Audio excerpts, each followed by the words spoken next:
This gorgeous girl is Angel. And Angel is a Siberian tiger. And if you don't know this yet, Siberian tigers are actually the largest cat species on the planet today.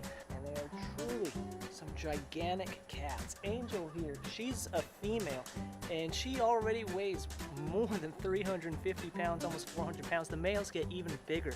And when people ask me what my favorite animal is, well, tigers almost jump to the front of my mind instantaneous, though they have a lot of other competition.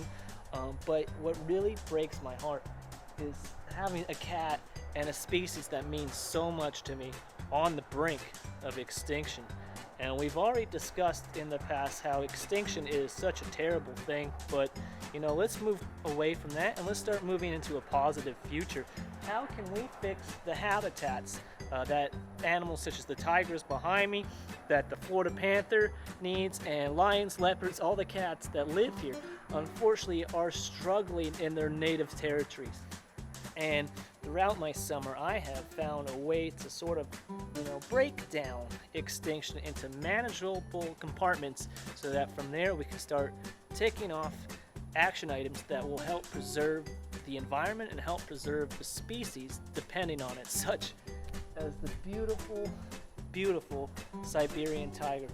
Check out this segment from the adventure that Jameson and I went on for the Florida Panther, where I speak about, in the midst of a rainstorm, of course, how we can take certain actions to preserve the natural habitat here in Florida and help bring the Florida Panther back from its brink of extinction. Maybe if that can work for the panther, then we can take it forward internationally, and maybe one day we'll get this chance to see a wild Siberian tiger.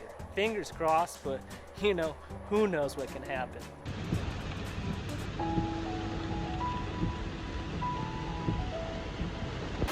Okay, let's begin. It's hiding out in a tent like this that makes me feel like a cougar in his den, hanging out. So, how can we arrange this problem of extinction for panthers into something manageable, something we can break down and create lists off of, and see what we can do and what we have to have others do for us? Us being you, me, the ordinary heroes of everyday society. But this is a new day. Past is the past, we're going to start tackling that hippo. And I'm not talking about those wonderful African mammals. I'm talking about the hippo of extinction. The 5-letter force acronym that is killing this planet. So for H, the beginning letter, that stands for habitat. What do we mean by habitat? We're talking about loss of habitat, pollution of habitat, and removing habitat from wild animals where they need to live. And we're not talking about just preserving the remaining areas. We're talking about growing the natural areas and hopefully creating a hybrid society and planet where nature and humans live side by side and prosper equally. Next is I, and that stands for invasive. Invasive. What is it to be invasive? To be invasive means to be living in an environment that's not your natural home. And why you can't point fingers at the individuals themselves, it's not their fault they're here. It's not the python's fault that he's in these woods. You can't blame the snake. Unfortunately, invasives are us. We are to blame. Okay, moving on. The first of the two P's in a row is pollution. We'll know about that. Pollution is the infection of humanity. It's our wake, and it comes in many different forms. Pollution is the beer can on the side of the road. Pollution is idling your car, running your car when you could turn it off. Pollution is really one of the biggest threats to individual animals themselves. Then after that P is the second P. And it's a P I can't believe is still around. And that is poaching. It's really coming down hard now.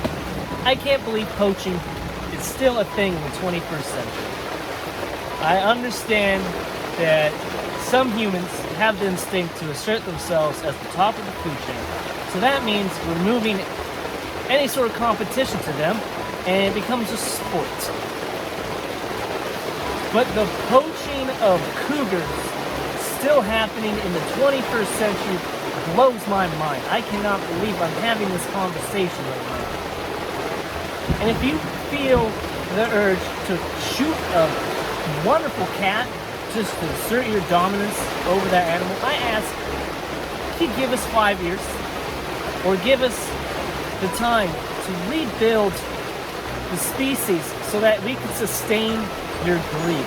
We have the final letter, and that is over-harvesting.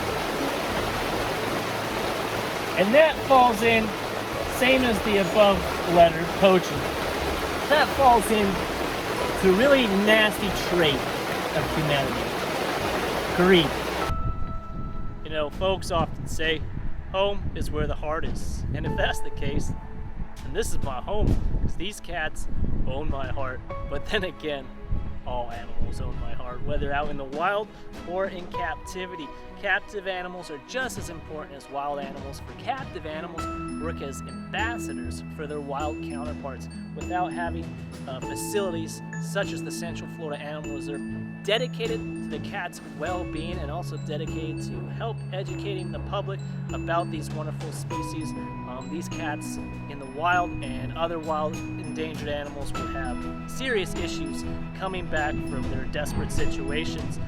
On a final, it brings me back to this shirt. You know, this shirt comes from a very important place, and it's inspired by someone who means a lot, Steve Irwin. This shirt is made by the Irwins, Robert, Terry, Bindi, and all the folks over there at Australia Zoo, carry on their mission of conservation, education, environmentalism as they can best do so. I hope I can do this shirt and their mission justice in my own way. It's been really one of the most incredible and uplifting experiences over the summer, meeting so many dedicated people. The adventure continues. Let's get out there.